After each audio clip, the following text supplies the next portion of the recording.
Hello प्यारे बच्चों, welcome again to physics solution point. बच्चों, हम लोग क्वेश्चन नंबर 13 के क्वेश्चन पेपर का सॉल्यूशन देख रहे थे बच्चों, और हम लोगों ने इस क्वेश्चन पेपर में क्वेश्चन नंबर 33 तक को कर लिया था।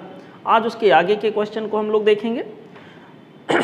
बच्चों, हमारा अगला क्वेश्चन है 33 तक हो चुका था, तो अगला क्वेश्चन हमारे पास होगा 34। ओके, देखिए क्वेश्चन नंबर 34 में आपके सामने है बेटा, यहाँ एक ग्राफ बना के दिया है और यहाँ ग्राफ बना हुआ डेल्टा टी और क्यू के बीच में, यानी चेंज ऑफ टेम्परेचर और हीट एनर्जी सप्लाइड के बीच में ग्राफ बना हुआ है। एक नहीं बल्कि 3 ग्राफ बने हुए हैं, 1 2 3। सवाल को एक बार पढ़ते हैं हम लोग। कहा गया the straight lines in the figure depicts the variation of temperature delta T as a function of the amount of heat supplied Q in different process involving the change of states of monoatomic and a diatomic gas. Initial states जो इनके थे PVT। चलो, of the two gases are same initial state से बच्चों यहाँ पर thermodynamic process कोई सा हुआ होगा जिसमें टेम्परेचर का वेरिएशन हुआ है हीट एनर्जी के सप्लाई करने से, तो उनके बीच में ग्राफिक्स कैसा होगा। और यहाँ फिर एक कॉलम बना के बच्चों 2 कॉलम बनाए हुए हैं, उनको मैच कराना है। पहले कॉलम में देखिए आइसोबेरिक आइसोबेरिक आइसोकोरिक ऐसे लिख के दिया है। अगले कॉलम में 1 2 3 ग्राफ का नाम लिख के दिया है, graph number 1, graph number 2, graph number 3, PQR और यस करके ऐसे दिखाया गया है। देखें, मैच कराना हमें। बच्चों यहाँ के अंदर होगा क्या, ये वाला जो y एक्सिस है बच्चों, ये change of temperature delta T के लिए है, और यहाँ जो x एक्सिस है बच्चों, यहाँ पे हीट एनर्जी सप्लाइड दिखाया गया है। 3 ग्राफिक्स ऐसे दिखाए गए हैं, somewhat like this, graph number 1, graph number 2, graph number 3। ठीक है, यहाँ पर एक बात, ग्राफ नंबर 1 इधर से शुरू करते हैं बेटा, यहाँ से 1 2 एंड 3। यहाँ पर बच्चों इन तीनों ग्राफ में एक बात कॉमन है कि तीनों स्ट्रेट लाइन है, और स्ट्रेट लाइन होने के साथ साथ बेटा यहाँ पर तीनों की तीनों ओरिजिन से चल रहे हैं। अब अंतर अगर इन सब में है तो इनके स्लोप में अंतर है। सबसे ज़्यादा स्लोप मैं देख रहा हूँ बच्चों ग्राफ नंबर 1 के लिए है, क्योंकि थीटा की वैल्यू सबसे ज़्यादा ग्राफ नंबर 1 के लिए होगा। उसके बाद बारी आएगी ग्राफ नंबर 2 की, उसके बाद बारी आएगी बच्चों ग्राफ नंबर 3 की। तो देख लेते हैं, यहाँ पर अगर हम किसी सिस्टम को क्यू हीट एनर्जी सप्लाई करते हैं तो बच्चों 2 प्रोसेस का नाम लिया है। 2 प्रोसेस का नाम आइसोबेरिक और आइसोकोरिक और मोनोएटॉमिक डाइएटॉमिक। तो बच्चों यहाँ के अंदर सबसे पहले हम देख लेते हैं, सपोज करिए मैं बात करूँ आइसोबेरिक प्रोसेस की। आइसोबेरिक प्रोसेस, अगर आइसोबेरिक प्रोसेस है बच्चों, तो आइसोबेरिक प्रोसेस में जो हीट एनर्जी सप्लाइड होगा उसकी वैल्यू हमारे पास आ जाएगा Q equal to NCP into delta T, ऐसे करके आएगा। ठीक है बेटा, यहाँ के अंदर देखो y एक्सिस पर डेल्टा टी है, तो डेल्टा टी को मैं ऐसे लिख लेता हूँ, डेल्टा टी इक्वल टू यहाँ के अंदर आ जाएगा बच्चों Q divided by N into Q divided by N into CP, N into CP। Q को मैं यहाँ लिख देता हूँ, यहाँ 1 कर देता हूँ Q को यहाँ, ताकि y इक्वल टू mx के टर्म में दिखे, y इक्वल टू mx। ठीक है बेटा, यहाँ पर ये वाला टर्म जो है क्या कहलाएगा, स्लोप कहलाएगा। मेरे प्यारे बच्चों, आइसोबेरिक प्रोसेस के केस में स्लोप की वैल्यू 1/n इंटू CP है। अब अगर बच्चों CP की वैल्यू हम लोग रख दें, देखिए ध्यान से, अगर CP की वैल्यू हम लोग रख दें तो CP की वैल्यू बच्चों यहाँ के अंदर होता है gamma R divided by gamma -1। मेरे प्यारे बच्चों, मेरे अच्छे बच्चों, मेरे सच्चे बच्चों, आप सभी लोग ध्यान से देखो, यहाँ पर डेल्टा टी की वैल्यू हमारे पास क्या हो जाएगी।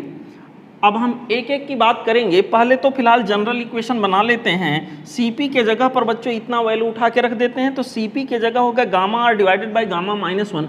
गामा -1 यहाँ आ गया, डिवाइडेड बाई N ऑलरेडी है, और यहाँ पर हो गया गामा इंटू R। ठीक है बेटा, यहाँ के अंदर इंटू हो गया क्या, Q। ये हमारा आ गया स्लोप। अब ये वैल्यू जो स्लोप की आइसोबेरिक प्रोसेस के केस में है, हम देखेंगे मोनो के लिए कैसा होगा और डाई के लिए कैसा होगा। मेरे प्यारे बच्चों, यहाँ पर स्लोप कौन से, आइसोबेरिक प्रोसेस के लिए स्लोप की वैल्यू इतनी है, और यहाँ पर बच्चों हम इसको फिलहाल देखते हैं किसके लिए, मोनो एटॉमिक के लिए। इसको बच्चों सबसे पहले हम मोनो एटॉमिक के लिए यहाँ पर मेंशन करेंगे, डेटा जो भी आना होगा। देखिए यहाँ पर बच्चों मोनो एटॉमिक के लिए गामा की वैल्यू 1 + 2/3 यानी कि 5/3 होगा। बच्चों 5/3 - 1 ये हो गया हमारे पास 2/3, this whole much is divided by n into gamma into R, और गामा के जगह पर बच्चों हम लिखेंगे कितना, लिखेंगे 5/3। तो यहाँ के अंदर बच्चों ये हो गया 5/3 गामा के स्थान पर, n ऑलरेडी यहाँ पर था, इंटू आर, 3 कैंसिल हो गया बच्चों। यहाँ के लिए आ गया 2/5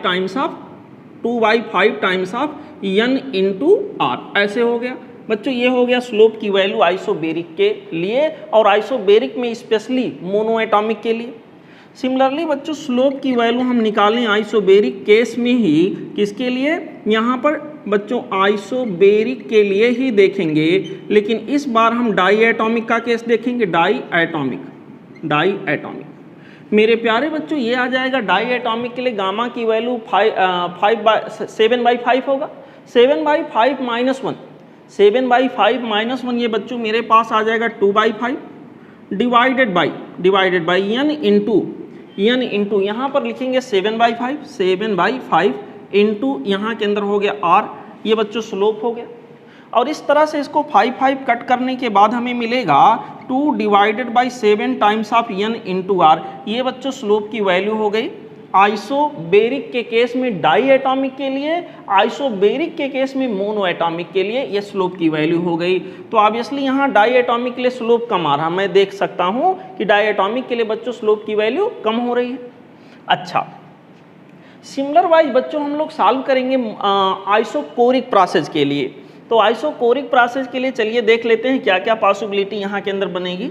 सपोज करिए मैं आइसोकोरिक प्रोसेस की बात करूँ, आइसोकोरिक प्रोसेस की मैं बात करने जा रहा हूं बच्चों। आइसोकोरिक प्रोसेस के लिए बच्चों यहाँ पर स्लोप अगर देखोगे ऐसे निकालोगे तो स्लोप की वैल्यू जो यहाँ के अंदर होगी वो हो जाएगी 1/n इंटू CV, ठीक है बेटा। और CV की वैल्यू बच्चों यहाँ पर हम लोग लिखेंगे तो होगा r डिवाइडेड बाई गामा -1, यहाँ पर बच्चों हो जाएगा r divided by gamma -1, gamma ऊपर चला गया, गामा -1 ऐसे आ गया। अब यहाँ पर भी दो अलग अलग चीज़ें, स्लोप की वैल्यू मोनो एटॉमिक के लिए और डाई एटॉमिक के लिए अलग अलग हम लोग देखेंगे। तो हमारे पास यहाँ जगह है, यहाँ दिखा देते हैं आपको।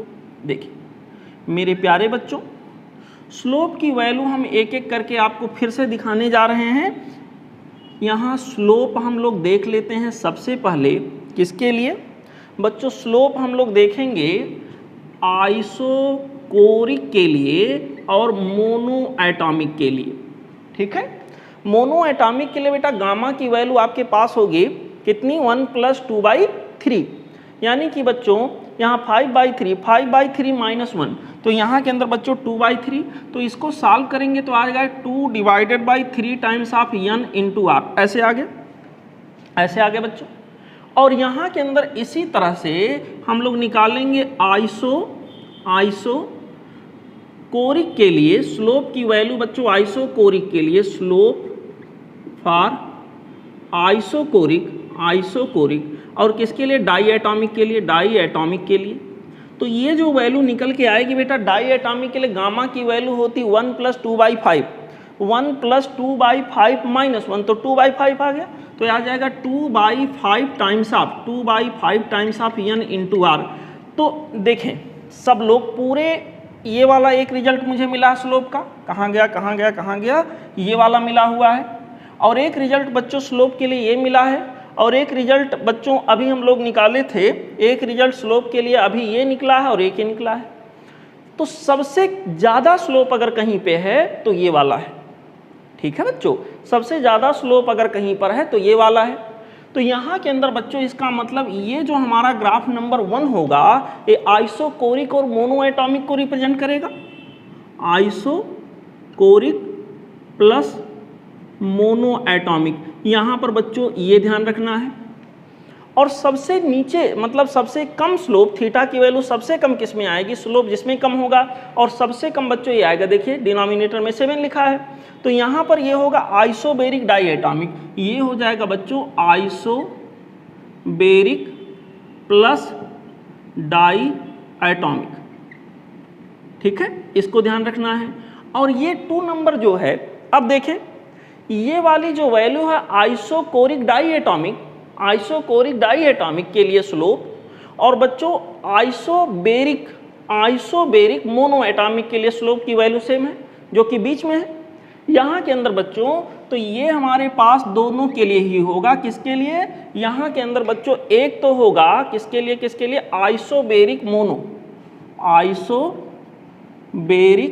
प्लस मोनो, दूसरा यहाँ के अंदर बच्चों जो होगा, और साथ ही साथ किसके लिए होगा, एंड यहाँ के अंदर बच्चों ये हो जाएगा isochoric diatomic, isochoric plus diatomic. मेरे प्यारे बच्चों, इस तरह से अगर हम इसको मैच कराने जाएं, यहाँ पर पहला जो लिखा हो isobaric process mono atomic gas, isobaric mono atomic, ये बच्चों 2 यानी Q को मैच करेगा, जो कि ऑप्शन बी में दिख रहा है।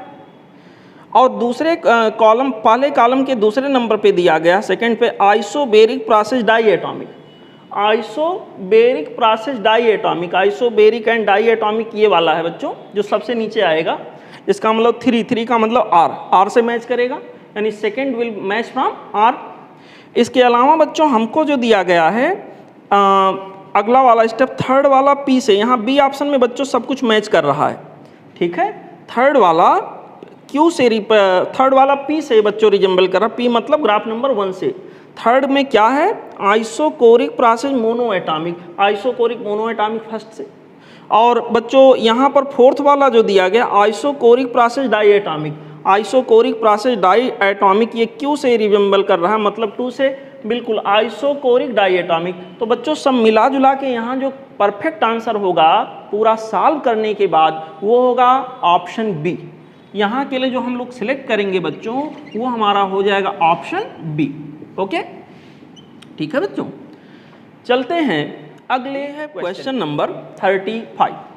Question number 35 says 10 gram ice at -20 degree C is added to 10 gram of water at 50 degree C। मेरे प्यारे बच्चों 10 ग्राम आइस है और इसका जो टेम्परेचर है वो माइनस कितना है, -20 डिग्री C है, -20 डिग्री C पर है, बहुत कम टेम्परेचर पे है। ओके, यहाँ के अंदर बच्चों इसको मिक्स किया गया है, किससे मिक्स किया गया है, 10 gram water at 50 degree C। यहाँ पर बच्चों 10 ग्राम वाटर लिया गया है जो कि 60 डिग्री C पर है। ओके, हमसे कहा गया कि बच्चों 50 डिग्री C पर है, ना कि 50 डिग्री C।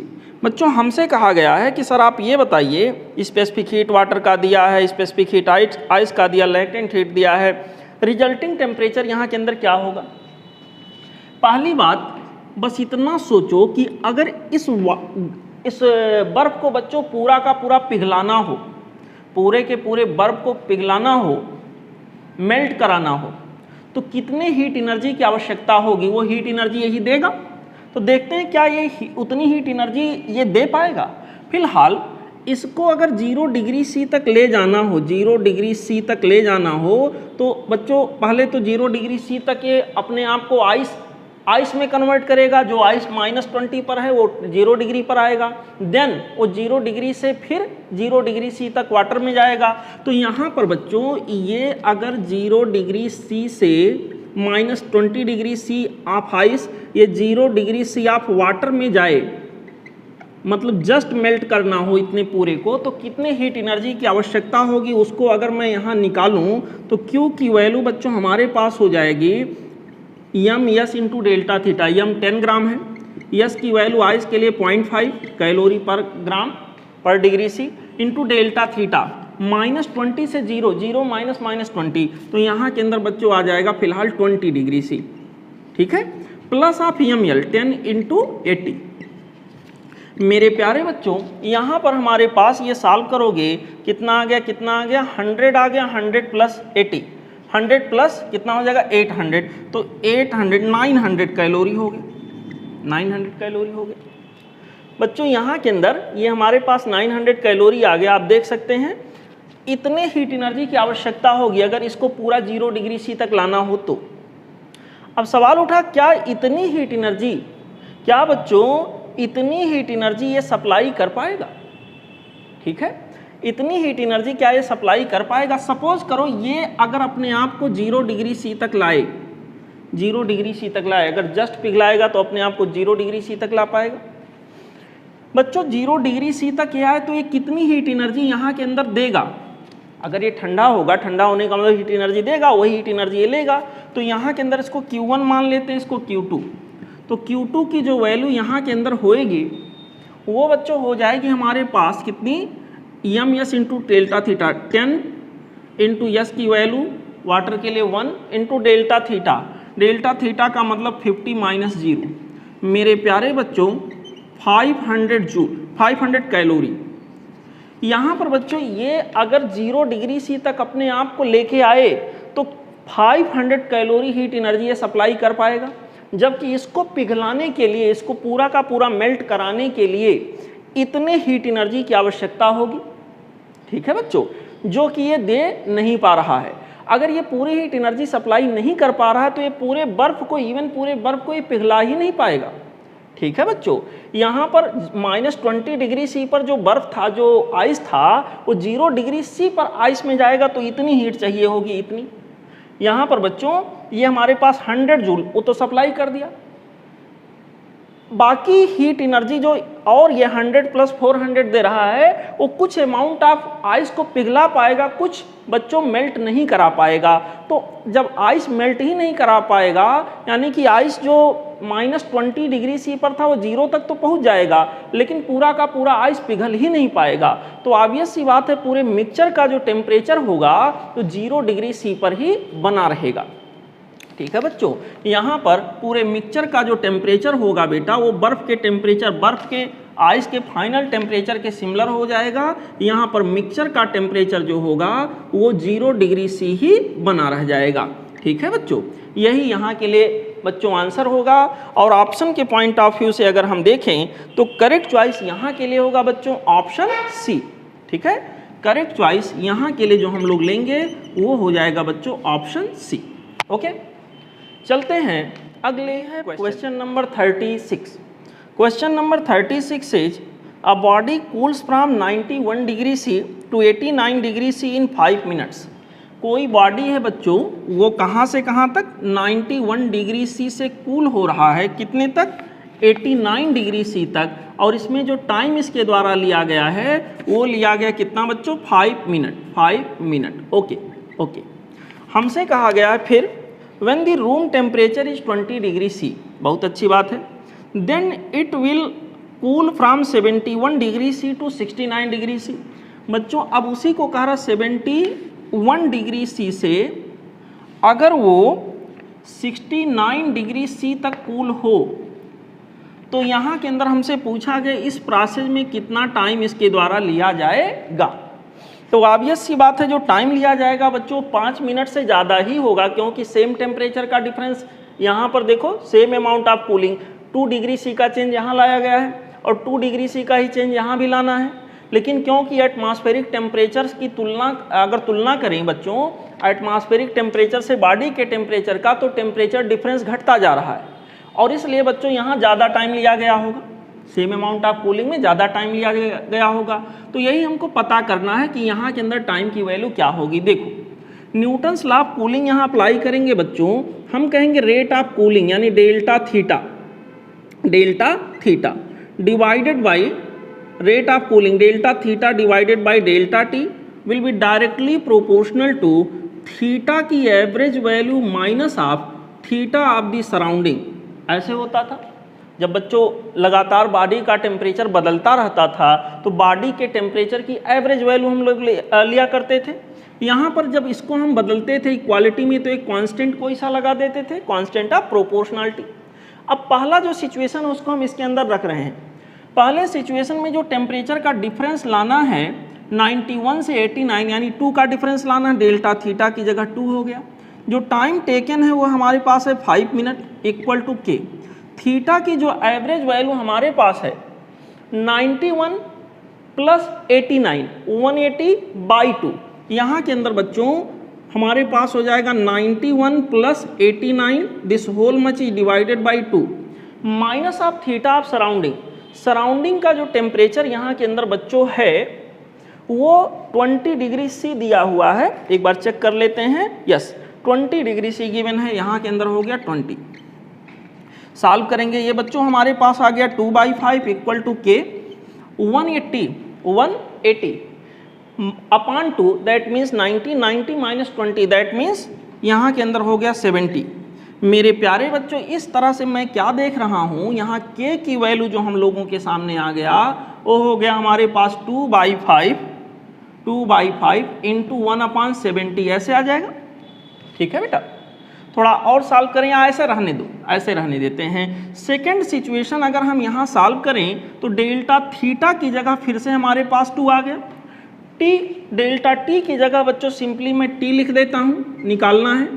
के जगह पर हम लोग निकाल चुके हैं कांस्टेंट ऑफ प्रोपोर्शनलिटी की वैल्यू, ये हमारे पास है 2/5 इंटू 70।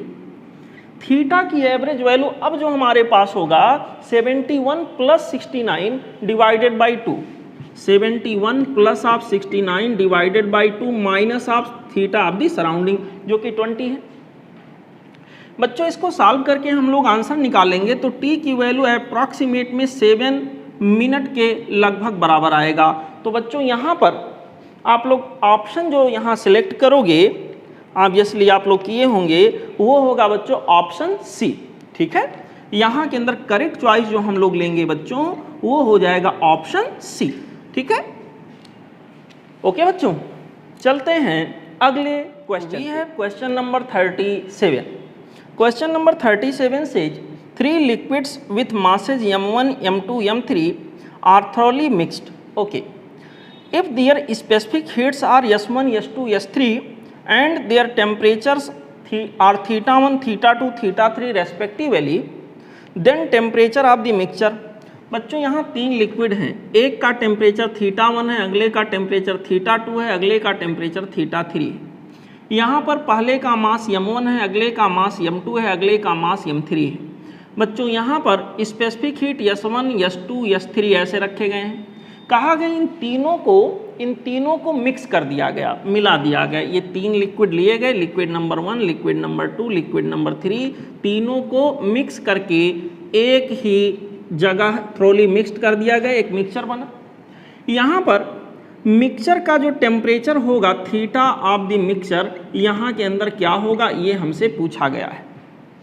ठीक है बच्चों, स्ट्रेट फॉरवर्ड सवाल है। यहाँ पर थीटा ऑफ द मिक्सचर क्या होगा, ऐसा सवाल बच्चों मैं आपको एक्सरसाइज में करा चुका हूँ कई बार। तो एक सिंपल सी बात इसमें होती है, कैलोरीमेट्री का प्रिंसिपल लग रहा होता है। जो मिक्सचर का टेम्परेचर होगा वो इसमें जो हाईएस्ट टेम्परेचर वाली बॉडी होगी उससे कम होगा और लोवेस्ट टेम्परेचर वाली बॉडी से ज़्यादा होगा। यहाँ मैं एक एजम्पशन मान लेता हूँ θ1 ग्रेटर देन θ2 ग्रेटर देन θ3, ये मान लेता हूँ। तो जो थीटा ऑफ द मिक्सचर होगा बच्चों वो θ1 से कम होगा और थीटा ऑफ द मिक्सचर जो होगा वो θ3 से ज़्यादा होगा। लोवेस्ट टेम्परेचर वाले लिक्विड से ज़्यादा टेम्परेचर होगा मिक्सचर का और हाईएस्ट टेम्परेचर वाले लिक्विड के टेम्परेचर से मिक्सचर का टेम्परेचर कम होगा। ठीक है बच्चों, तो यहाँ के अंदर मैं ऐसे मान लेता हूँ। अब फाइनली यहाँ पर बच्चों मैं ये वाला एजम्पशन मान लेता हूँ कि थीटा मिक्सचर जो आया सपोज वो θ1 से तो कम होना है, तो ऐसे मैं ऑर्डर मान लेता हूँ। आप कहीं भी बीच में इसको थीटा मिक्सचर को यहाँ दिखा सकते हैं, यहाँ जहाँ भी आपकी इच्छा हो मैं यहाँ दिखा देता हूँ ग्रेटर देन θ2 ग्रेटर देन θ3 ऐसे दिखा देता हूँ। सब मिला जुला के एक चीज़ ध्यान रखना है आपको कि थीटा मिक्सचर की वैल्यू हाईएस्ट टेम्परेचर वाले लिक्विड के कंपेरिजन में कम होगा लेकिन लोवेस्ट वाले से ज़्यादा होगा। यहाँ दिखा दीजिए या यहाँ दिखा दीजिए। अब बच्चों कैलोरीमेट्री का प्रिंसिपल हम लोग लगाएंगे तो उसमें क्या होगा, heat given equal to heat taken. जो हाईएस्ट टेम्परेचर पे है वो हीट एनर्जी को देगा। यहाँ पर heat given equal to heat taken, heat taken. मेरे प्यारे बच्चों, मेरे अच्छे बच्चों, मेरे सच्चे बच्चों, मेरे बहादुर बच्चों, यहाँ पर हीट एनर्जी गिवन, गिवन की वैल्यू हो जाएगी बेटा m1 S1, जो θ1 टेम्परेचर पे था। जब हीट एनर्जी देगा तो उसका टेम्परेचर घटेगा, घटकर मिक्सचर के टेम्परेचर के बराबर आ गया। तो यहाँ के अंदर हो गया θ1 minus theta of the mixture, okay, equal to heat energy taken. इसके द्वारा कितनी हीट एनर्जी ली जाएगी देखते हैं। ये हो जाएगा बच्चों m2 S2 delta theta. Delta theta का मतलब हो गया बच्चों, देखो इसका टेम्परेचर बढ़ रहा है, बढ़ रहा है तो final temperature theta mixture, theta of the mixture, बड़ा माइनस छोटा यहाँ लिखेंगे माइनस, पहले क्या था इसका टेम्परेचर θ2 था, और यहीं पर प्लस हो जाएगा बच्चों m3 S3 similar wise theta of the mixture minus of θ3, ऐसे ऐसे ये सिचुएशन बनेगा। ये पूरा आप सॉल्व कर लोगे तो थीटा ऑफ द मिक्सचर जो आपको मिलेगा मेरे प्यारे बच्चों, वो मिलेगा m1 S1 θ1 plus of m2 S2 θ2 plus of m3 S3 θ3। This whole much is divided by m1 S1 plus of m2 S2 plus of m3 S3। यही आपको बच्चों रिजल्ट मिलेगा, ठीक है। अगर ऑप्शन में जाके आप लोग मैच कराओगे m1 S1 θ1 m2 S2 θ2 m3 S3 θ3 divided by m1 S1 plus m2 S2 plus m3 S3, ये जो मैचिंग मुझे दिख रहा बच्चों वो मिल रहा ऑप्शन बी में, ठीक है। तो यहाँ के लिए आप लोग जो करेक्ट चॉइस सेलेक्ट करोगे मेरे प्यारे बच्चों, वो आपका हो जाएगा ऑप्शन बी, ठीक, ओके बच्चों। चलते हैं अगले क्वेश्चन पे। We have question number 38. Question number 38 says, how many gram of ice at minus of 14 degree C are needed to cool 200 gram of water from 25 degree C to 10 degree C? बच्चों यहाँ के अंदर ये हुआ है कि 200 gram water लिया गया, 200 ग्राम क्या है, वाटर है, वाटर है। इसे ये जो वाटर है बच्चों, ये 25 डिग्री सी से, ये जो वाटर है इसका टेम्परेचर बच्चों कितना है, 25 डिग्री सी, ठीक है। इसको कूल करना है, कूल करना है, कितने डिग्री सी तक ले जाना है, 10 डिग्री सी तक। और ये कूल करने का मतलब ये हुआ कि वाटर से हीट एनर्जी को एक्सट्रैक्ट कराया जाए, निकाला जाए बाहर, तभी कूल होगा। यहाँ के अंदर बच्चों ये काम कराने के लिए आइस का यूज किया जा रहा है। यहाँ पर किसका यूज किया गया, आइस, आइस। कितने ग्राम आइस का यूज किया जाए, मैं मान लेता हूँ यहाँ पर m gram ice, m gram ice. यहाँ पर बच्चों जो कि कितने पर हो, -14 डिग्री सी पर, माइनस ऑफ 14 डिग्री सी पर ये आइस है। इस आइस का कितना मास लिया जाए, कितना ग्राम लिया जाए कि हम ये काम कर सकें कि ये जो वाटर हमारा 20 ग्राम था 25 डिग्री सी तक, वो 10 डिग्री सी तक चला जाए। कैसे पॉसिबल है? जब बच्चों हम क्या करेंगे, यहाँ से हीट एनर्जी को एक्सट्रैक्ट कराएंगे। एक्सट्रैक्ट तब होगा जब हीट एनर्जी को कोई खींचने वाला होगा।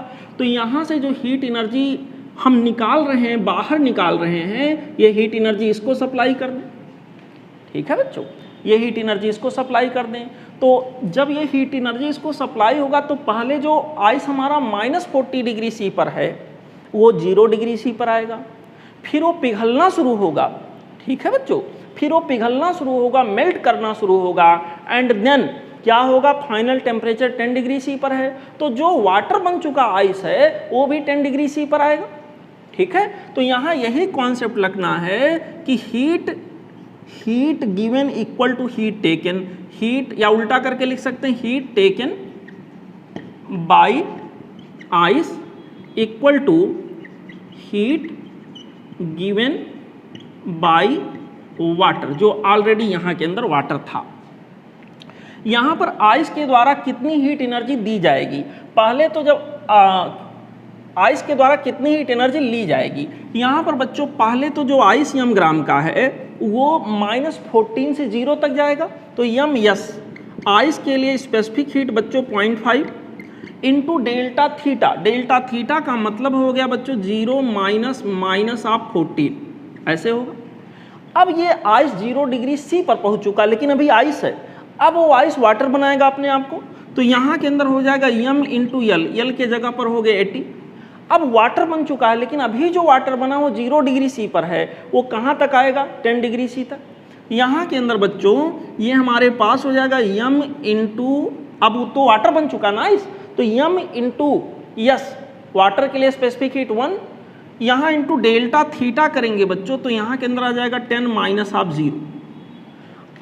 अब ये हीट एनर्जी जो इसने लिया उसको किसने दिया, ये वाले वाटर ने दिया।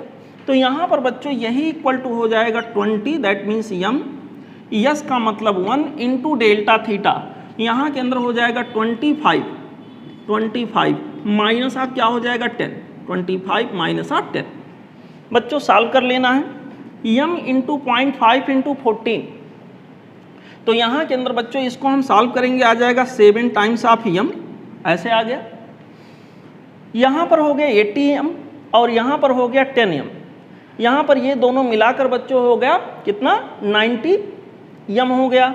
90m प्लस 7m ये हो जाएगा बच्चों 97 times of m, equal to यहाँ से देखें 20 इंटू 15, 20 इंटू 15, यहाँ पर बच्चों ये हो जाएगा आपके पास 20 इंटू 15 का मतलब 300। ठीक है बच्चों, इसको सॉल्व करेंगे, m की वैल्यू निकालेंगे बेटा 300 डिवाइडेड बाई 97, लगभग में आपका आंसर मिलेगा 31 ग्राम, यानी 31 ग्राम आइस की आवश्यकता यहाँ के अंदर होगी। और इस तरह से करेक्ट मैचिंग जो यहाँ के लिए होगा बच्चों वो हो जाएगा option B. Correct matching that we will consider here, this will be option B. Okay बच्चों, ठीक है, चलते हैं अगले question. We have question number 39। कहा गया water is used to cool the radiators of engine in car because, water को बच्चों इंजन, कार के इंजन के रेडिएटर को कूल करने के लिए यूज किया जाता है, ऐसा क्यों होता है, वाटर ही क्यों लिया जाता है। तो बच्चों सबसे मेन वजह जो है वो ये है कि वाटर का स्पेसिफिक हीट ज़्यादा होता है, 1 कैलोरी पर ग्राम, 1 ग्राम 1 कैलोरी पर ग्राम पर डिग्री सी, जनरली ये वैल्यू हम मान के चलते हैं बच्चों। यहाँ पर इसका मतलब 1 डिग्री सेल्सियस, 1 ग्राम वाटर के टेम्परेचर का टेम्परेचर 1 डिग्री सेल्सियस चेंज कराने के लिए बच्चों एक कैलोरी हीट की आवश्यकता होती है, ये अपने आप में एक बड़ा अमाउंट माना जाता है। ठीक है बच्चों, तो स्पेसिफिक हीट ज़्यादा होगा तो वाटर ज़्यादा से ज़्यादा हीट एनर्जी को एब्जॉर्ब कर सकेगा बिना अपना बहुत ज़्यादा टेम्परेचर चेंज किए। ठीक, तो बच्चों ये जो गुण है जो बच्चों क्वालिटी वाटर में है, ये कई जगहों पे काम आता है। न्यूक्लियर रिएक्टर में भी कूलेंट की तरह से यूज होता है, और बच्चों कार के इंजन में भी यूज होता है, और कई सारे इंजन में कई सारी जगहों पे यूज होता है। Reason is that it's high specific heat. तो बच्चों यहाँ के लिए जो करेक्ट चॉइस हमारे पास होगा वो होगा ऑप्शन बी। करेक्ट चॉइस यहाँ के लिए जो हम लोग लेंगे बच्चों वो हो जाएगा ऑप्शन बी। ठीक, चलते हैं अगले क्वेश्चन पे। We have question number 40। Question number 40 says the ratio of specific heat Cp by Cv for a rigid diatomic gas is. Cp by Cv का मतलब होता है बच्चों गामा, और गामा की वैल्यू डाई एटॉमिक के लिए 1 + 2 by F. F is the degree of freedom, जो कि डाई एटॉमिक के लिए होगा 5। तो कितना आ गया 7/5। इसका आंसर होगा बच्चों 7/5, और इसके लिए करेक्ट चॉइस हम लोग लेंगे ऑप्शन डी। ठीक है, यहाँ के लिए बच्चों जो करेक्ट चॉइस हमारा हो गया वो हो गया ऑप्शन डी। ओके, ठीक है बच्चों, चलते हैं अगले question. Question number 41। Question number 41 says a solid material is supplied with heat at constant rate and at a temperature of and the temperature of material changes as shown below। बच्चों एक graph बना के दिखाया गया है इसमें।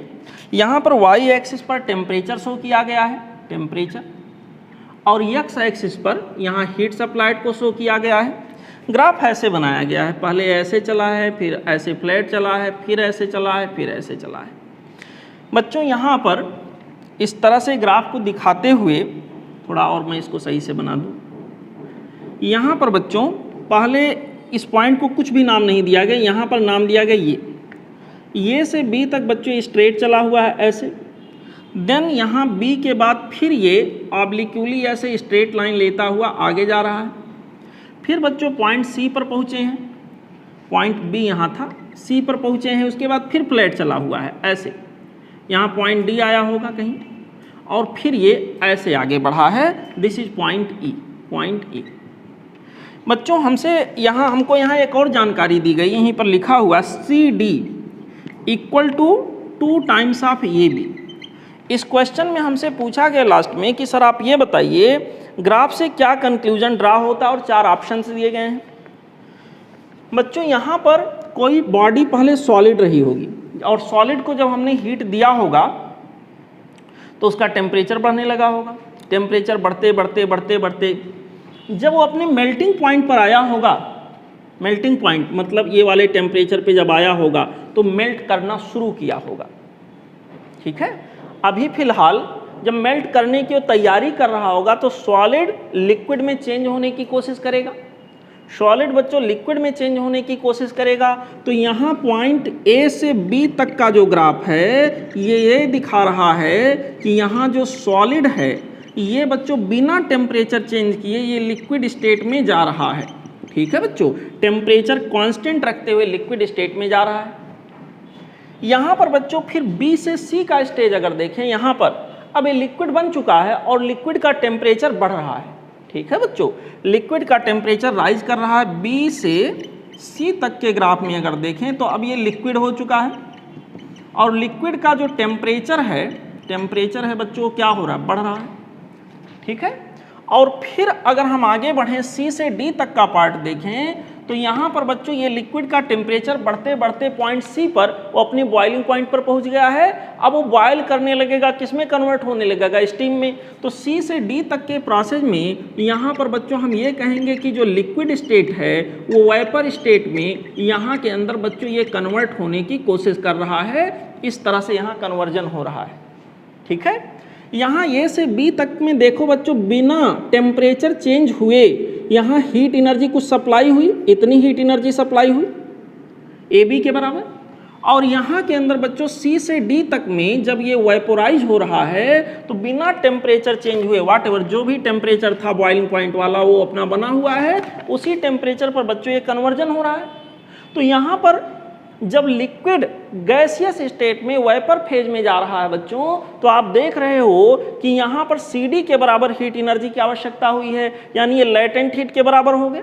अगर unit mass of gas मान के चलें या यूनिट मास ऑफ सब्सटेंस मान के चलें तो बच्चों यहाँ पर ये हमारा लेटेंट हीट के इक्वल हो गया, और यहाँ पर ये लेटेंट हीट। लेकिन यहाँ CD की वैल्यू AB का डबल है, इसका मतलब वेपोराइजेशन का जो लेटेंट हीट है वो बच्चों इसके फ्यूजन के लेटेंट हीट, ठीक है, या कहिए मेल्टिंग के लेटेंट हीट के कंपैरिजन में यहाँ पर 2 गुना होगा।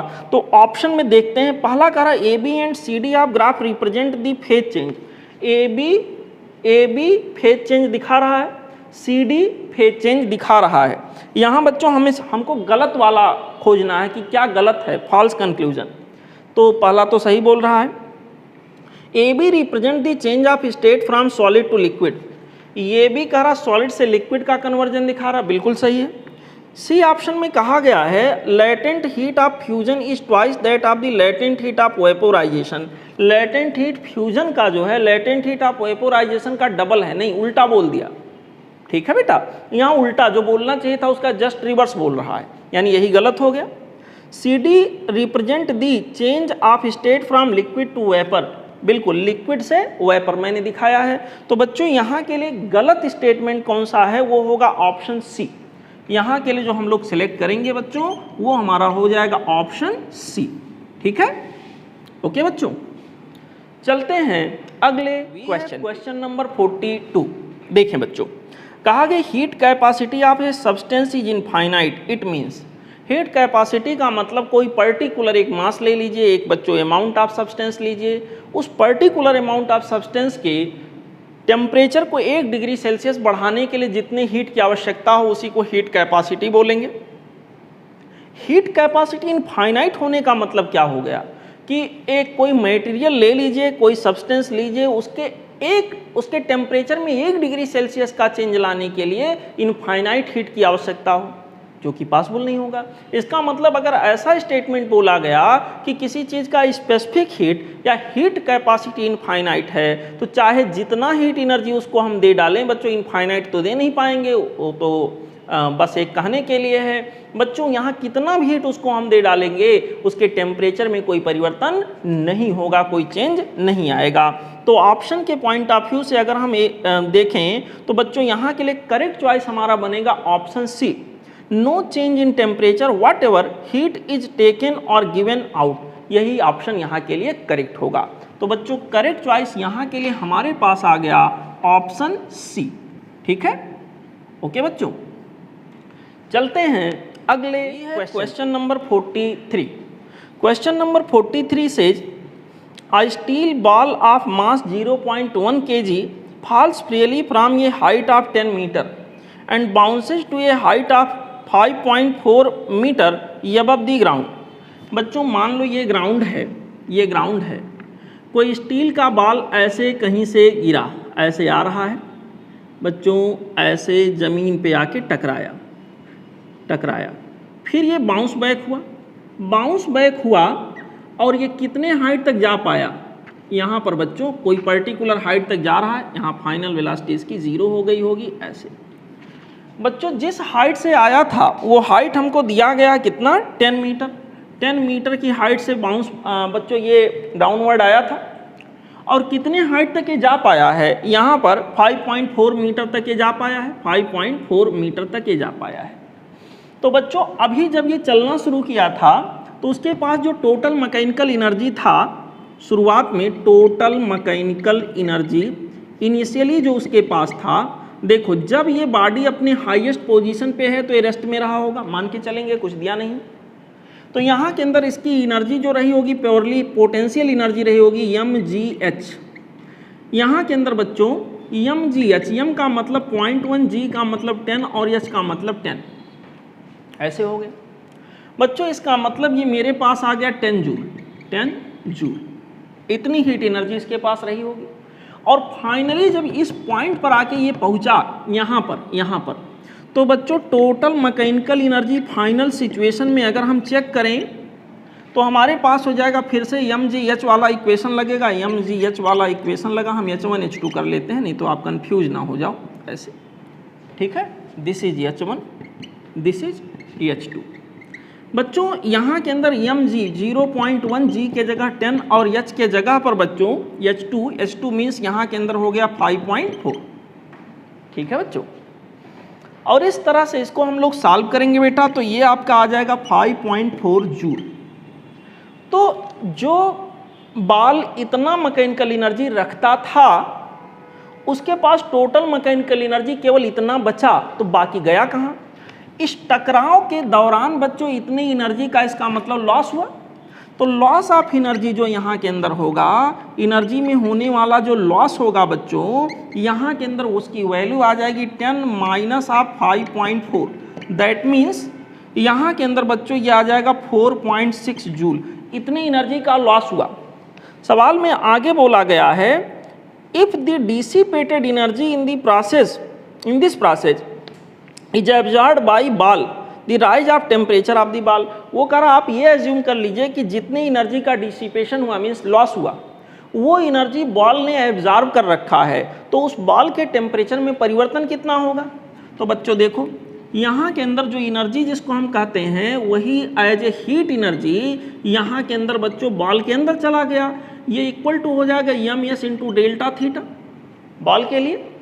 मेरे प्यारे बच्चों ये जो एनर्जी डेल्टा ई या डेल्टा क्यू है, दिस इज 4.6 जूल। मास की वैल्यू यहाँ पर बॉल के लिए 0.1 है, यस की वैल्यू बच्चों 460, आई होप यही दिया है। यहाँ के अंदर बच्चों स्पेसिफिक हीट की वैल्यू 460 जूल पर किलोग्राम पर डिग्री सेल्सियस दिया है, और यहाँ डेल्टा थीटा पूछा गया है। बच्चों इसको सॉल्व करोगे तो डेल्टा थीटा की वैल्यू 4.6 डिवाइडेड बाई ये 46 हो जाएगा, यानी 0.1 क्या हो गया किलोग्राम, माफ़ करिएगा 0.1 डिग्री सेल्सियस टेम्परेचर में होने वाला जो चेंज है वो हो गया बच्चों 0.1 डिग्री सेल्सियस। और ऑप्शन के पॉइंट ऑफ व्यू से जो करेक्ट चॉइस यहाँ पर हमको मिलेगा बच्चों वो हो जाएगा ऑप्शन बी। यहाँ के लिए करेक्ट चॉइस बच्चों जो हम लोग लेंगे वो हो जाएगा ऑप्शन बी। ओके, ठीक है, चलते हैं बच्चों अगले क्वेश्चन पे। Question number 44। Question number 44 says under steady state the temperature of body. बच्चों स्टेडी स्टेट वो स्टेट है जिसमें किसी बॉडी से हीट एनर्जी का अगर कंडक्शन हो रहा है तो वहाँ पर रेडिएशन प्रोसेस को ज़ीरो मान के चलेंगे। वहाँ पर बच्चों ये मान के चलेंगे कि एब्जॉर्प्शन ज़ीरो हो रहा है, रेडिएशन ज़ीरो हो रहा है। यानी कि जितना अमाउंट ऑफ हीट एनर्जी एक टर्मिनल से जा रहा है उतना अगले टर्मिनल से या अगले किसी क्रॉस सेक्शन को क्रॉस करता हुआ जा रहा है। तो स्टेडी स्टेट कंडीशन में बच्चों मैंने आपको ये बताया था कि यहाँ पर मान लो कोई ऐसे रॉड में ले लूँ तो स्टेडी स्टेट कंडीशन में अगर यहाँ का टेम्परेचर T1 है तो इस क्रॉस सेक्शन का टेम्परेचर T1 ही बना रहेगा, समय के साथ नहीं बदलेगा। यहाँ पर बच्चों स्टेडी स्टेट कंडीशन अगर है तो यहाँ पर टेम्परेचर अगर इस क्रॉस सेक्शन का T2 है तो T2 ही बना रहेगा, वो चेंज नहीं होगा। यहाँ के अंदर बच्चों अगर T3 है तो T3 ही बना रहेगा। तो स्टेडी स्टेट कंडीशन में बच्चों यहाँ जितने अमाउंट ऑफ हीट एनर्जी एक क्रॉस सेक्शन से जाएगा उतना अगले से भी जाएगा, उतना अगले से भी जाएगा पर यूनिट टाइम में। यहाँ पर स्टेडी स्टेट में बच्चों क्या होता है कि यहाँ पर अगर हम किसी पर्टिकुलर क्रॉस सेक्शन का टेम्परेचर देखें तो समय के साथ कांस्टेंट रहता है, वो बदलता नहीं है। लेकिन अलग अलग क्रॉस सेक्शन के टेम्परेचर अलग अलग होते हैं। ये बात कुछ और है कि किसी पर्टिकुलर क्रॉस सेक्शन का टेम्परेचर जितना भी था उतना ही बना रहता है। तो बच्चों यहाँ के लिए जो हमारे पास बेस्ट चॉइस होगा वो होगा under steady state condition temperature of body. A में कहा गया इंक्रीजेज विथ टाइम, नहीं। बी में कहा गया डिक्रीजेज विथ टाइम, ऐसा कुछ नहीं है। सी में कहा गया does not change with time and is same at all points of the body, नहीं, ऑल पॉइंट्स ऑफ बॉडी कहना गलत है। डी में कहा गया does not change with time but is different at different cross section of the body, बिल्कुल। यहाँ के लिए जो बेस्ट चॉइस आपका होगा बच्चों वो हो जाएगा ऑप्शन डी, ठीक है। करेक्ट चॉइस यहाँ के लिए हम लोग सिलेक्ट करेंगे बच्चों ऑप्शन डी को। Okay, now let's enjoy question number next one. We have question number 45। Question number 45 says the wavelength of maximum intensity of radiation emitted by sun and the moon are 0.5 into 10 to the power minus 6 meter and 10 to the power minus 4 meter respectively. The ratio of their temperatures. बच्चों यहाँ के अंदर इस particular question में wins displacement लगा लेते हैं। तो यहाँ के अंदर होगा लैम्डा m इंटू टी, ये वैल्यू हमारे पास क्या होगा कांस्टेंट, ठीक है बच्चों, विंस कांस्टेंट के बराबर। तो यहाँ पर हम कहेंगे लैम्डा m1 मान लेते हैं, मैं बात कर रहा हूँ सन के लिए, यहाँ पर टेम्परेचर ऑफ सन हो गया, इक्वल टू लैम्डा m, इस बार मैं बात कर रहा हूँ मून के लिए, यहाँ टेम्परेचर ऑफ मून हो गया। ऐसे यहाँ पर बच्चों हमको दिया है वेवलेंथ का रेशियो, ठीक है, वेवलेंथ का रेशियो दिया गया है, क्या अपान क्या दिया है बच्चों, यहाँ के अंदर wavelength of maximum intensity radiation, अच्छा अलग अलग वेवलेंथ दे रखा है। सन एंड मूव, सन के लिए दिया है 0.5 into 10 to the power minus 6, 0.5 into 10 to the power minus 6, this is for sun. Temperature of sun I don't know, मुझे नहीं पता है। यहाँ के अंदर लैम्डा ऑफ मून, मून के लिए बच्चों मैक्सिमम इंटेंसिटी के करस्पॉन्डिंग जो वेवलेंथ है वो है 10 की पावर माइनस ऑफ 4 मीटर। यहाँ के अंदर बच्चों इनटू हो गया टेम्परेचर ऑफ मून।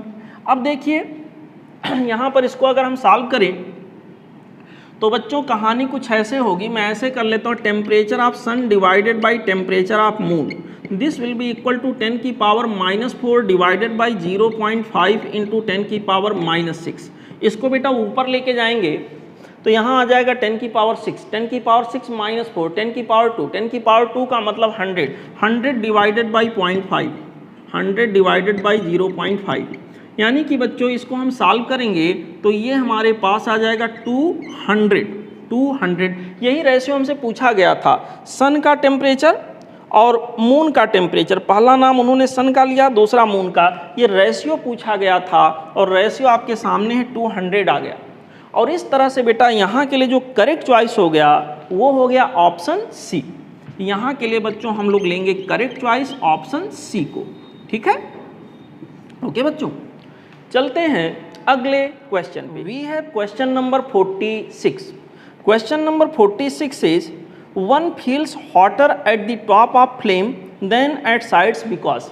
बच्चों ये होता है बिकॉज ऑफ कन्वेक्शन करंट। ठीक है, आपको बता चुके हैं नेचुरल कन्वेक्शन की तरह से ऐसा की वजह से ऐसा होता है। जब फ्लेम जलता है तो आसपास के गैसियस मॉलिक्यूल बच्चों यहाँ पर क्या होते हैं, हाई टेम्परेचर पे आ जाते हैं और उसकी वजह से ऊपर उठते हैं, वो नेचुरल कन्वेक्शन होता है। और उसके जस्ट ऊपर जाएं तो वो बच्चों हीट एनर्जी को लेके जा रहे होते हैं और वहाँ टेम्परेचर काफ़ी बढ़ जाता है। तो सही जवाब इसका होगा ऑप्शन बी। यहाँ के लिए करेक्ट चॉइस जो हम लोग लेंगे बच्चों वो हो जाएगा option B. Okay, now let's move down to question number next one. Now we have question number 47। Question number 47 में बच्चों एक डायग्राम ऐसे दिया है बना के, एक बार क्वेश्चन को पढ़ते हैं। कहा कि 2 ends of a conducting rod of varying cross section are maintained at 200 degree C and 0 degree C. Rod के 2 क्रॉस सेक्शन है बच्चों, एक इधर एक इधर, और दोनों को बच्चों 2 टेम्परेचर पे मेंटेन किया गया, 200 degree C and 0 degree C respectively in steady state. Steady state में क्या होगा पूछा गया है बच्चों। पहला ऑप्शन कह रहा है temperature difference across A B and C D are equal.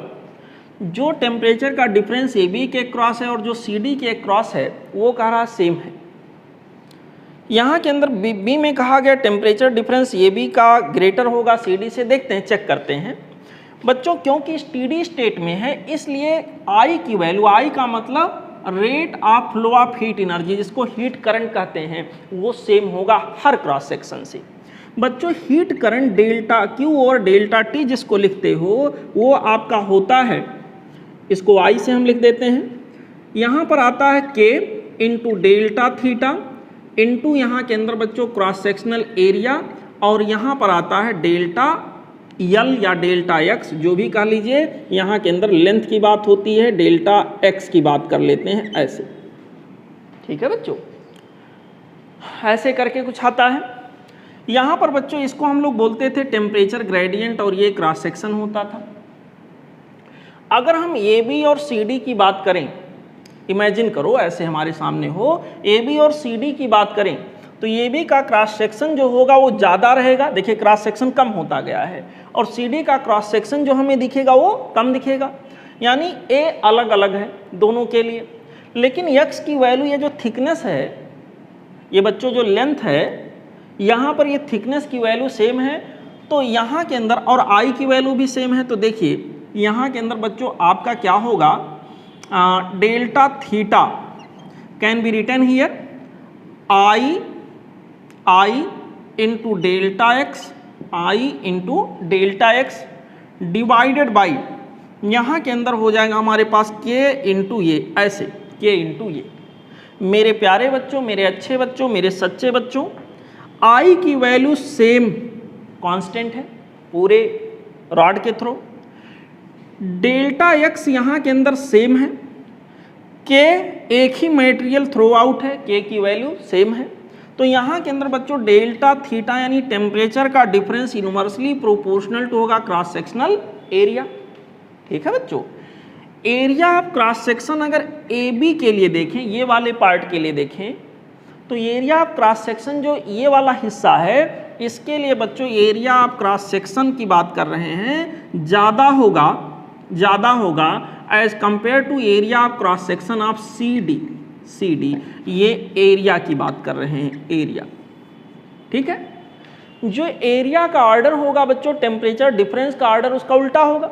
यानी कि temperature difference delta theta across A B will be less than delta theta across C D. तो बच्चों देखते हैं कहाँ पे ऑप्शन में मिल रहा है हमें, ऑप्शन ए में तो इक्वल बता दिया गया, बी में कहा गया टेम्परेचर डिफरेंस ए बी के क्रॉस ज़्यादा होगा, नहीं उल्टा बोल रहा है। सी में कहा गया है temperature difference across A B is less than across C D. बिल्कुल यहाँ के लिए बच्चों जो करेक्ट चॉइस हमारे पास हो गया वो हो गया ऑप्शन सी।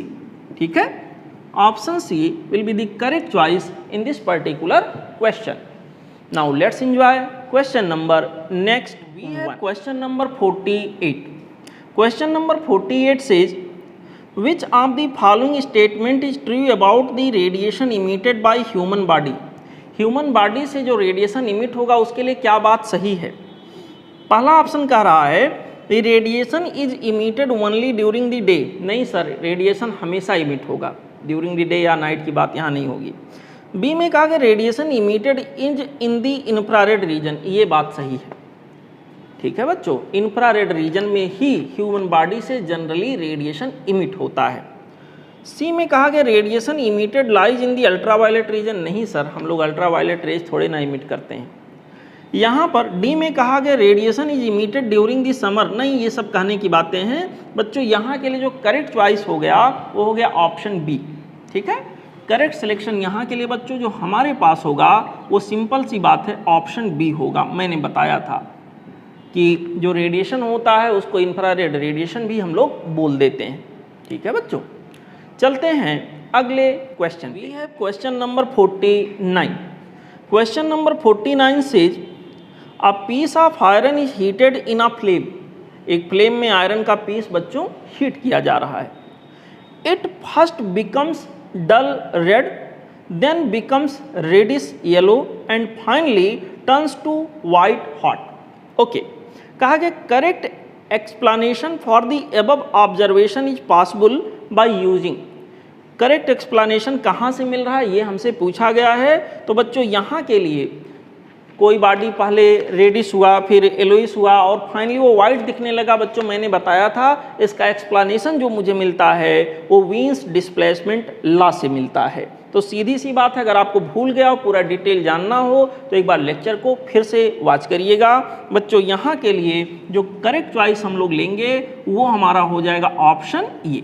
ठीक है, ओके है। Question number 50। Question number 50 says if two vectors, दो वेक्टर दिए बच्चों आई जे और के टर्म में, are parallel to each other then value of lambda will be. दो वेक्टर बच्चों एक दूसरे के पैरेलल हों, यहाँ पर मान लो पहला वेक्टर ये है, ऐसे दिखा देते हैं, this is 2i cap plus of 3 times of J cap and minus of यहाँ के अंदर क्या हो गया बच्चों के कैप। दूसरा वेक्टर है दिस इज वेक्टर बी।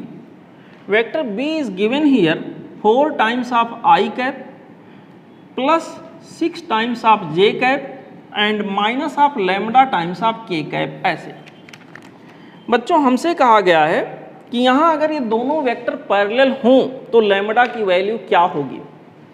बच्चों अगर ये पैरेलल टू बी हो, ये पैरेलल टू बी हो तो इसके लिए मैंने शर्त ये बताया था कि ये x अपान बी एक्स, ये y अपान बी वाई, ये z अपान बी जेड, इनकी वैल्यू सेम होनी चाहिए और एक से ज़्यादा होनी चाहिए। फिलहाल देखते हैं, एक से ज़्यादा कम होना वो अलग बात, 0 से ज़्यादा होना चाहिए, माफ़ करिएगा, पॉजिटिव आना चाहिए। तो यहाँ के अंदर बच्चों अगर देखें ax का मतलब 2 और bx का मतलब 4 यानी 2/4, this should be equal to ये y मीन्स 3 और by मीन्स 6। यहाँ पर 3 क्या हो गया 6, देखिए मैच भी कर रहा 1/2 1/2। यहाँ पर बच्चों ये z का मतलब हमारे पास हो गया -1 और bz का मतलब यहाँ के अंदर हो गया माइनस ऑफ लैम्डा, ऐसे। ठीक है, इसको 1/λ लिख सकते हैं। इसका मतलब ये हो गया इधर से 1/2 आ गए इक्वल टू 1/λ, यानी लैम्डा की वैल्यू बच्चों क्या हो गई 2 आ गई। यहाँ लैम्डा के स्थान पे 2 होना चाहिए। और इस तरह से बच्चों करेक्ट चॉइस जो हमारे पास होगा, लैम्डा की वैल्यू 2 आने का मतलब करेक्ट चॉइस हमारे पास हो गया बच्चों ऑप्शन बी। ठीक, ओके बच्चों एक क्वेश्चन जो कि वीडियो नंबर 1 में मिस हो गया था, वहाँ पर रिकॉर्ड नहीं हो पाया था। ठीक है, तो उसको यहाँ पे मैं बता दे रहा हूँ। This was the question number 12 जो कि वीडियो नंबर 1 में इस टेस्ट सोल्यूशन के पहले वीडियो में होना चाहिए था, लेकिन उसमें ये मिस हो गया रिकॉर्ड करने के दौरान, ये छूट गया था, तो इसको देख लीजिए। कहा गया black body radiated maximum energy around particular wavelength at given temperature. Okay, यहाँ के पे कहा गया है if the temperature of the black body is now change so that it radiates maximum energy around ये wavelength n times the original wavelength. बच्चों यहाँ पर विंस डिस्प्लेसमेंट लॉ के अनुसार लैम्डा इंटू टी, लैम्डा जो कि करस्पॉन्ड करता है मैक्सिमम एनर्जी या मैक्सिमम इंटेंसिटी को, इंटू बॉडी का टेम्परेचर एक कांस्टेंट होता है, ठीक है, पता है आप सबको। तो यहाँ पर ये वैल्यू हमारी कांस्टेंट होने का क्या मतलब हुआ, T will be inversely proportional to lambda m। कह रहे हैं कि एक ब्लैक बॉडी था और वो मैक्सिमम एनर्जी निकाल रहा था किसी पर्टिकुलर वेवलेंथ पर। अब क्या किया गया देखिए, if the temperature of black body is now change so that it radiates maximum energy around ये wavelength n times the original wavelength. Temperature change किया गया, मान लेते हैं पहला टेम्परेचर T1 था और दूसरा टेम्परेचर T2 कर दिया गया, तो रेशियो जो आएगा वो हो जाएगा lambda m2 divided by lambda m1।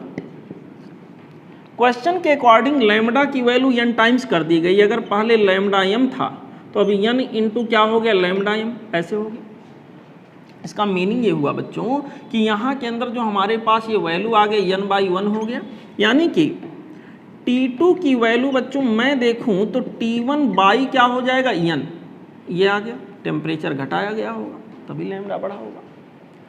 अब हमसे क्या कहा गया, power radiated by it will increase by A factor. मतलब बच्चों रेडिएंट पावर जो इमिट कर रहा था, जो कि एब्सोल्यूट टेम्परेचर की पावर 4 पे डिपेंड करता है, ये कितना हो जाएगा। तो मैं इसको देखूं बच्चों तो P2 by P1 this will be equal to T2 divided by T1 की पावर क्या हो जाएगा 4। और यहाँ से देखिए T1 बाई T2 n/1 है, तो T2 बाई T1 यहीं से देख लीजिए, T2 बाई T1 बच्चों 1/n हो जाएगा, T1 बाई T2 n/1, तो यहाँ पर T2 बाई T1 1/n हो जाएगा। यहाँ पर हो गया बच्चों 1/n की पावर 4, यानी कि 1 डिवाइडेड बाई n की पावर क्या हो गया 4। इसका मतलब बच्चों P2 की जो वैल्यू आ गई final radiant power, this will be equal to 1/n की power 4, this whole much is multiplied by P1, ठीक है। तो इस तरह से अगर बच्चों मैं करेक्ट चॉइस इस क्वेश्चन में खोजूं तो कहा गया कि यहाँ बताइए power radiated will increase by A factor, यहाँ के लिए आ जाएगा ऑप्शन सी। यहाँ के लिए बच्चों जो करेक्ट चॉइस हम लोग लेंगे वो हो जाएगा ऑप्शन सी, ठीक। ओके बच्चों, और इस तरह से टेस्ट नंबर 13 का वीडियो सोल्यूशन पूरा हो गया बच्चों। आई होप आप सबने अच्छा कोशिश किया होगा, आपके रिजल्ट अच्छे आए होंगे और आगे आने वाले टेस्ट में आप लोग और सुधार करेंगे और भी अच्छा रिजल्ट देने की कोशिश करेंगे। ओके, ठीक है बच्चों, हंसते रहिए, पढ़ते रहिए, मुस्कुराते रहिए। Thank you.